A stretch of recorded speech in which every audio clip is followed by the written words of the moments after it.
একমাত্র এই কুরআন ইয়াহদি লিল্লাতী হিয়া আকওয়াম, পৃথিবীর মানুষকে মুক্তির সরল পথ দেখায়।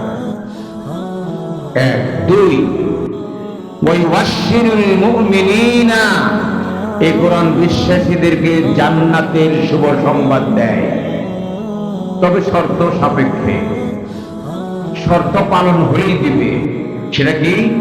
আল্লাযীনা ইয়ামালুনাস সালিহাত, তাদেরকে জীবনব্যাপী ভালো কাজ করতে হবে মানবতার কল্যাণে।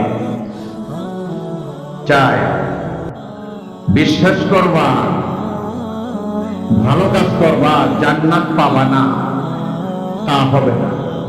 আন্না লাহুম আজরান কাবীরা, এই বিশ্বাসী ভালো কাজ করে যারা, তাদের জন্য তাদের রবের কাছে রয়েছে বিরাট